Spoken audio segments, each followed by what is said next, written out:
tundukkan hati kita berdoa.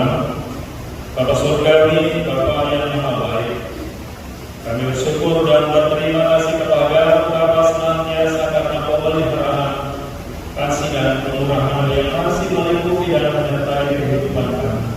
Dan saat ini jemaat-Mu GKPI Seroban boleh bersekutu beribadah bersama-sama untuk memuji dan memuliakan nama-Mu dalam ibadah akhir tahun 2024 pada malam hari ini. Bapa, sebentar kami mau mendengarkan sabda-Mu, berkata-kata Engkau kepada kami dalam hamba pada malam hari ini. Buka hati dan pikiran kami, supaya firman yang kami dengarkan boleh kami hayati, kami lakukan di tengah-tengah kehidupan kami. Urapi hamba-Mu yang akan menaburkan firman kepada saat ini Bapa. Dan hanya di dalam nama Yesus kami sudah berdoa dan mengucap syukur kepada-Mu. Amin. Shalom. Jemaat kami persilakan kembali. Firman Tuhan di ibadah malam akhir tahun pada malam hari ini sesuai dengan apa yang dituliskan dalam kitab ini, yaitu diambil dari Mazmur pasal yang ke-37, dimulai dari ayatnya yang pertama sampai ayatnya yang ke-11.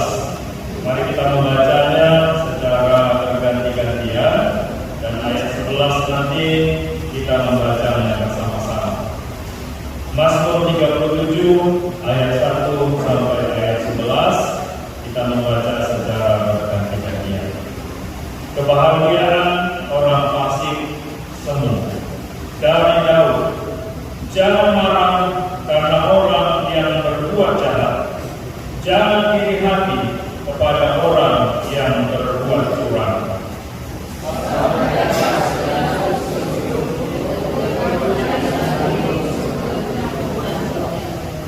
Percayalah kepada Tuhan dan lakukanlah yang baik.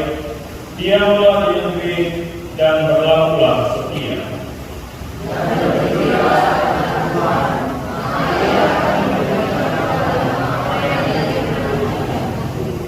Serahkanlah hidupmu kepada Tuhan dan percayalah kepadanya, dan Dia akan bertindak.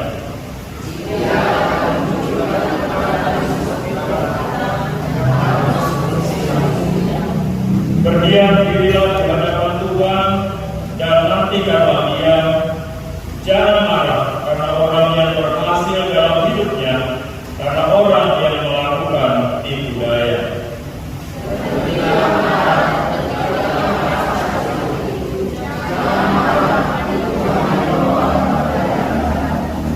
Sebab orang-orang yang berbuat jahat akan dilenyapkan, tetapi orang-orang yang menanti-nantikan Tuhan akan mewarisi negeri.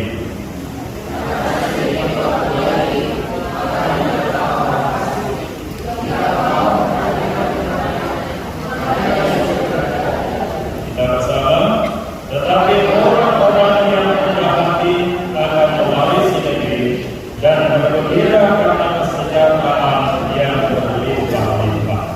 Sampai di sana pembacaan firman Tuhan.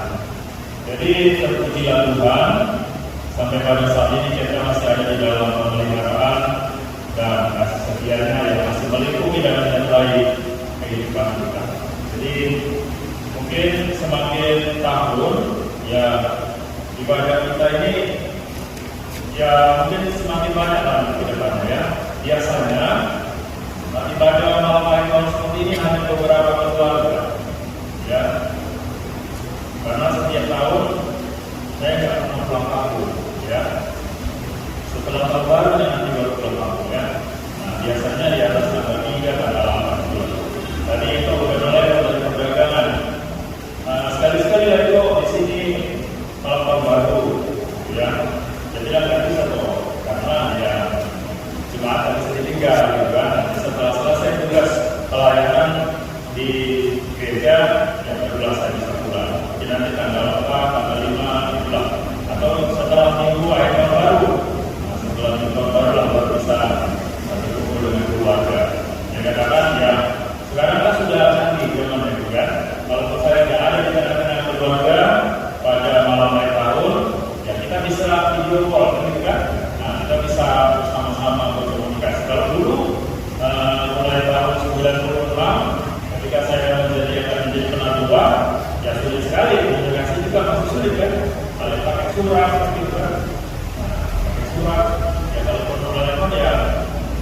pinjamlah ke yang punya telepon gitu kan, atau telepon umum, itulah paling bisanya. Nah kalau sekarang kan sudah gampang, segala sesuatunya bisa dilakukan video call atau telepon friend dan lain sebagainya, bisa bersama-sama walaupun kita tidak ada di tengah-tengah keluarga. Tetapi yang penting sukacita dan kebahagiaan untuk menyambut tahun yang baru itu kita rasakan bersama-sama. Dan doakan kita semua sehat-sehat ya. Kita menanti tahun 2025. Nah kemudian biasanya juga kalau kita di sini ya perkala itu yang pada pulang kampung ya, pada pulang kampung paling hanya beberapa. Pernah satu kali juga ya saya Maragenda, saya juga Marjanita, kan? Kenapa? Karena penatuannya masih pada pulang kampung. Ya saat ini terpuji Tuhan lah. Kita 11 di sini perkala, 6 kita di sini, 5 lah mungkin yang ada yang berhalangan dan ada yang pulang kampung. Nah jadi kami berharap kedepannya tahun 2025 ya mungkin karena kita juga sudah menjadi orang tua kan gitu. Jadi anak-anak yang datang sama kita. Ya jadi nanti 2025, 2026 semakin rapi lagi gereja kita. Ya kan? Jadi seperti gereja di kampung. Kenapa? Karena kita sudah menjadi orang tua kan. Artinya anak-anak yang orang tua sudah pulang. Ya mungkin orang-orang tua kita sudah ada yang dipanggil Tuhan duluan. Ya kita nggak berkumpul lagi dengan mereka kan? Kecuali yang masih ada. Nah makanya kemarin juga mungkin ini juga saya jadi apa namanya mengingat seperti tahun-tahun yang lalu. Ketika saya menyusun jadwal ini, saya mengingat tahun yang lalu biasanya penatua ini pasti pulang kampung, gitu kan? Penatua ini pasti pulang kampung. Jadi saya berharap mungkin yang ada di sini saya dengan orang sini kan, gitu kan? Makanya jadi berganti. Tapi puji Tuhan tadi mampu. Ingat kursinya dari sini, ingat guru kau juga dari sini, abang bagian juga di sini, abang Sinanda juga masih sini. Ya puji Tuhan.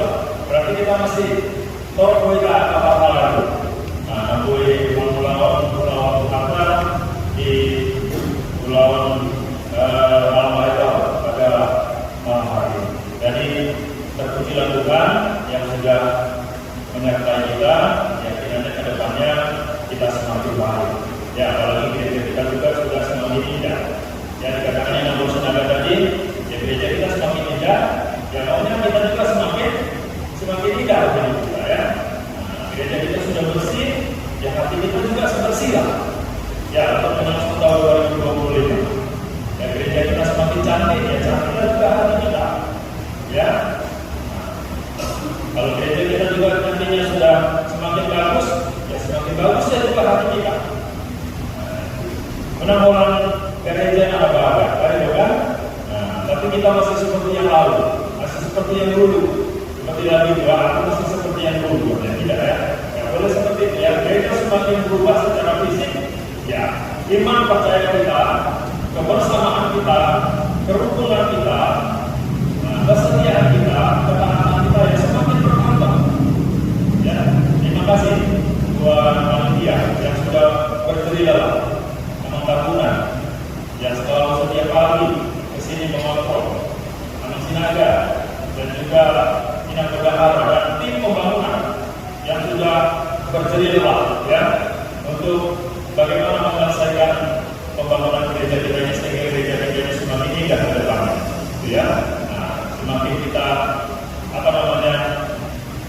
beribadah semakin nyaman di dalam gereja kita ini. Nah, jadi kita kembali kepada firman Tuhan tadi. Firman Tuhan yang menyapa kita pada malam hari ini di bawah terang tema serahkanlah hidupmu kepada Tuhan. Ya, serahkanlah hidupmu kepada Tuhan. Nah, jadi Raja Daud sini menyampaikan pengajaran ini kepada kita pada malam hari ini. Yang pertama dikatakan jangan marah karena orang-orang yang berbuat jahat, jangan iri hati kepada orang yang berbuat curang. Ya, jangan marah kepada orang-orang yang berbuat jahat dan jangan iri hati kepada orang-orang yang berbuat curang. Kenapa? Di ayat 2 dikatakan sebab mereka segera lisut seperti rumput dan layu seperti tumbuhan hijau. Nah, kenapa kita nggak boleh iri, tidak boleh marah. Ya sebenarnya kalau marah ini sesuatu yang wajar saja sebenarnya ya. Nah, tadi sore saya marah, ada lubis di sini ya. Nah, tadi sore saya marah, kenapa? Karena apa namanya? Ada kinanti-kinanti ini karena tidur sama pasir. Gak datang-datang, kan gitu kan? Gak datang-datang. Sementara pekerja sudah menunggu untuk dikerjakan. Tahu-tahunya sore ketika pekerja pada pulang, dihojok gitu kan? Datang semua berbondong-bondong, kan gitu kan? Siapa yang mau mengerjakan ini? Sementara malamnya itu kita ibadah. Ya kalau bisa di situ, mana orang mau masuk, kan gitu kan? Ya, jadi saya marah. Tapi menurut saya kayak malam ini wajar lah. Karena ada yang nggak benar, kan gitu kan? Ada yang nggak benar. Tapi ketika kita marah, ketika kita melihat orang yang bukan, melihat orang yang berbuat ketidakbenaran, ketika orang-orang yang fasik ini mereka berhasil dalam hidupnya, lalu kita marah, lalu kita iri, ya inilah yang dikatakan Allah Raja dalam sini. Jangan marah dan jangan iri kepada orang-orang yang melakukan perbuatan yang curang. Ya kadang-kadang ketika kita melihat orang-orang yang berhasil dalam hidupnya, orang-orang yang sukses dalam hidupnya, ya kita itu sepertinya memang panas hati, di sini dikatakan panas hati, kita iri. Ya kenapa orang di sana ya gak pernah beribadah, gak pernah memuji memuliakan nama Tuhan, gak pernah membaca firman Tuhan, dan sekalipun gak pernah datang ke gereja, tetapi sukses hidupnya. Nah, dikatakan juga di sini tadi ya, kenapa? Kadang-kadang kita iri kan juga, sementara kehidupan kita ini ya rajin ya kita beribadah dan kita memuji dan memuliakan nama Tuhan. Tetapi kenapa selalu seperti ini aja kita? Nah, lalu Daud katakan di sini, dikatakan di ayatnya yang ke-7, berdiam dirilah di hadapan Tuhan dan nantikanlah Dia. Jangan marah karena orang yang berhasil dalam hidupnya, karena orang yang melakukan tipu daya. Jangan iri kita. Kenapa? Karena mereka itu akan lisut dan seperti rumput, itu kan dikatakan oleh Tuhan. Mereka itu akan layu seperti tumbuh-tumbuhan yang hijau. Jadi jangan kita memandang pada keadaan yang suksesnya, tetapi kita lihat nanti pada akhirnya itu mereka itu akan seperti apa. Ada satu contoh yang saat ini sedang sedang viral. Nah, saat ini sedang menjadi satu berita yang heboh, yaitu koruptor kelas kakap, namanya Harvey Weinstein ya. Apa yang dia nggak punya? Pesawat pribadi dia punya, ya kan? Hartanya begitu banyak, sampai triliunan, gitu kan? Nah, rumahnya di mana-mana. Tetapi apa yang kita lihat pada akhirnya? Yang kita lihat pada akhirnya ya dia ditangkap, kemudian dia diadili, dia dihukum, dan akhirnya apa? Yang diterima dari apa yang dia lakukan, ya akhirnya dia akan memperoleh apa yang dia lakukan. Ya, dia akan memperoleh apa yang dia lakukan. Jadi artinya di sini pesan firman Tuhan kepada kita, jangan pernah kita iri melihat kesuksesan orang yang berbuat curang. Jangan kita pernah iri ketika orang-orang yang sukses dalam hidupnya karena melakukan tipu daya. Nah, tetapi pesan Tuhan kepada kita pada malam hari ini sesuai dengan tema itu, yaitu di ayatnya yang ke-5, serahkanlah hidupmu kepada Tuhan dan percayalah kepadanya, dan Dia akan bertindak. Ya, artinya bahwa dalam kehidupan keyakinan dan kepercayaan kita kepada Tuhan itu kita tidak boleh mundur oleh karena situasi yang terjadi di dalam kehidupan kita.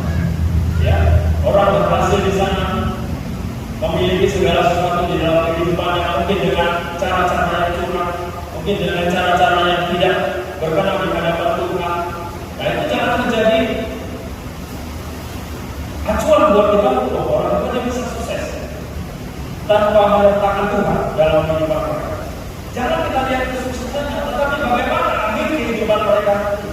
Nah, jadi di sini Tuhan mau menuntun kehidupan kita supaya kita mau sungguh-sungguh menyerahkan kehidupan kita di hadapan Tuhan dengan setia.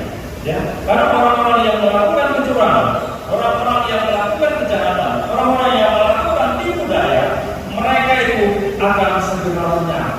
Ya, mereka akan nggak akan ada lagi. Makanya dikatakan tadi di ayat 10, karena sedikit waktu lagi mereka akan lenyap.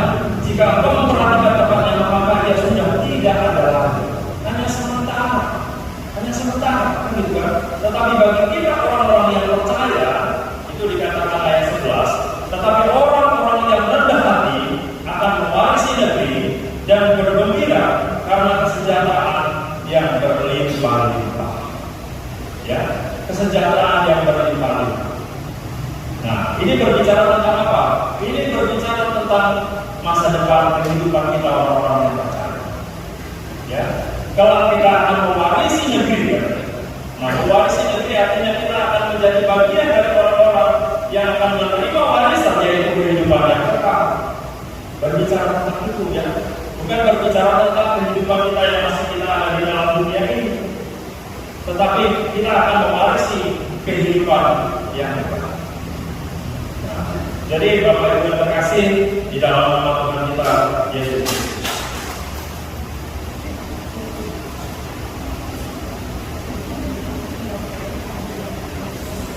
Dimatikan saja di pasal dimatikan.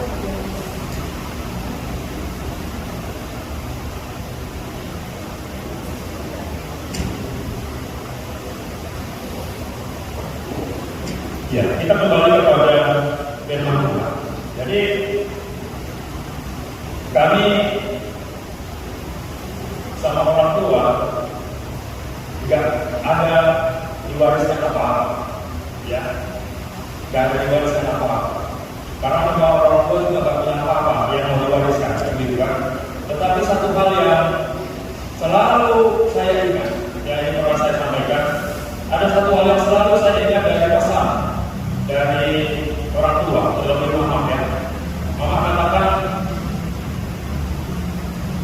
di dalam hidup ini kita tetaplah menjadi orang yang baik, tetaplah menjadi orang yang setia, dan tetaplah orang yang selalu menyerahkan hidupmu kepada Tuhan. Ya, itu pesan yang selalu saya ingat, dan itulah yang diwariskan kepada kami. Ya, orang tua tidak pernah mewariskan apa-apa, tetapi orang tua mewariskan karakternya kepada kami. Ya, karakter supaya tetap hidup baik, supaya tetap hidup setia, supaya tetap hidup melakukan kehendak Tuhan di dalam kebenaran. Itu yang selalu diwariskan, itu yang selalu disampaikan kepada kami, anak-anak. Ya, nggak ada warisan harta dunia. Ya, tetapi ada warisan yang disampaikan supaya tetap setia untuk melakukan kebenaran, untuk melakukan kesetiaan, dan untuk selalu hidup di dalam ketaatan kepada Tuhan. Nah, jadi firman Tuhan yang saat ini menjadi renungan di malam akhir tahun, di mana sebentar lagi akan kita akhiri tahun 2024 dan kita sampai di tahun 2025. Dan tema ini membawa kita kepada penyerahan hidup yang sepenuhnya kepada Tuhan. Ya, penyerahan hidup yang sepenuhnya kepada Tuhan. Di dalam pasal 37 ini, ayatnya yang kelima, itulah yang akan menjadi tema. Serahkanlah hidupmu kepada Tuhan dan percayalah kepadanya, dan Dia akan bertindak. Kenapa kita harus berserah sepenuhnya kepada Tuhan? Karena kita tidak pernah tahu apa yang akan terjadi di hadapan. Kita tidak akan pernah tahu apa yang akan kita hadapi di dalam perjalanan kehidupan kita. Terlebih-lebih ketika kita akan memasuki tahun 2025. Ada yang tahu kita satu persatu tahun 2025 itu nanti akan seperti apa? Satu persatu kita pasti tidak akan tahu. Ya, makanya hanya penyerahan yang sungguh-sungguh kepada Tuhan, itulah yang kita harapkan. Dan kita percaya bahwa Tuhan akan bertindak dalam kehidupan kita. Ya, Tuhan pasti akan bertindak. Makanya serahkanlah sepenuhnya kehidupan kita hanya kepada Tuhan. Dan di dalam epistel tadi, di ayat sebelum firman Tuhan ini, di dalam 1 Petrus pasalnya yang kelima juga dikatakan di ayatnya yang ke-7, serahkanlah segala kekhawatiranmu kepadanya, sebab Dia yang memelihara kamu. Ya, serahkanlah segala kekhawatiran kita. Ya, tahun 2025 nanti akan seperti apa dan seperti apa, kita serahkan kepada Tuhan. Kita percaya Tuhan akan menjaga, memelihara, melindungi, dan menyertai anak-anaknya yang percaya. Kemudian yang kedua juga dari yang kita lihat, sadarlah dan berjaga-jagalah. Ini penting, ya. Kenapa? Karena dunia ini sedang akan lenyap, ya, menuju kepada kebinasaan. Ya, jangan jadi kita orang-orang yang percaya ini ikut binasa, tetapi kita akan mewarisi kerajaan surga, yaitu hidup yang kekal bersama-sama dengan Tuhan. Dalam dunia yang lemah ini ada iblis yang selalu mengganggu, menggoda, ya, merongrong iman percaya kita supaya apa? Supaya kita tidak percaya, supaya akhirnya kita boleh dibawa dalam kehidupan yang menuju kepada kebinasaan. Nah, dikatakan di sini bahwa lawan musuh iblis berkeliling sama seperti singa yang mengomong dan mencari orang yang dapat ditelannya. Lawanlah dia dengan iman yang teguh, sebab kamu tahu bahwa semua saudara-saudara di seluruh dunia menanggung penderitaan yang sama, dan Allah sumber kasih karunia telah memanggil kamu dalam Kristus sebagai kemuliaan yang kekal, akan melengkapi dan meneguhkan dan menguatkan dan mengokohkan kamu sesudah kamu menderita seketika lama. Bahwa Tuhan akan menguatkan kita, mengokohkan kita, meneguhkan kita di dalam penderitaan, di dalam kesulitan, di dalam pergumulan kehidupan. Ya, jadi satu-satunya yang bisa kita lakukan dalam kehidupan kita hanya menyerahkan hidup kita kepada Tuhan. Ya, menyerahkan hidup kita kepada Tuhan.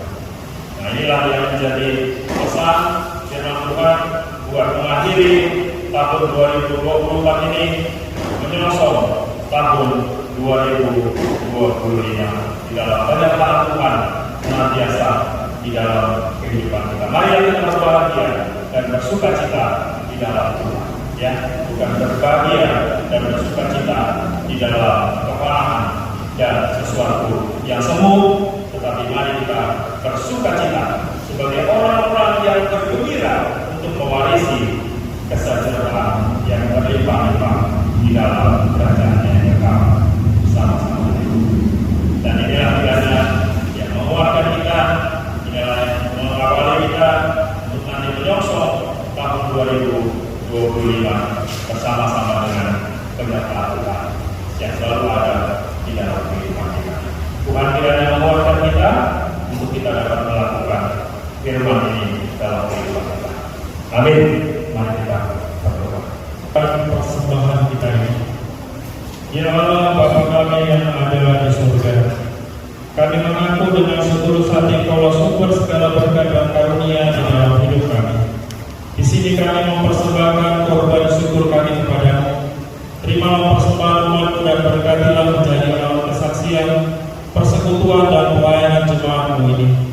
Jadikanlah hidup kami persembahan yang berkenan kepadamu, dan pakaian hidup kami untuk turut menghadirkan tanda-tanda kerajaan, kasih, keadilan, damai sejahtera dan sukacita. Bukalah hati kami oleh Roh Kudus-Mu, agar kami senantiasa mengucapkan syukur kepadamu. Di dalam nama Yesus Kristus Tuhan kami. Amin.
secukupnya.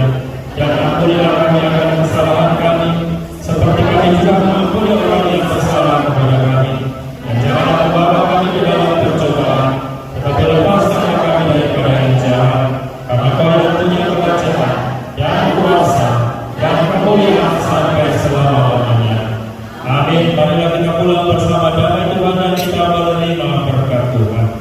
Tuhan memberkati kita dan melindungi kita. Tuhan menyinari kita dengan wajah-Nya dan memberi kita kasih karunia. Tuhan menghadapkan wajah-Nya kepada kita dan memberi kita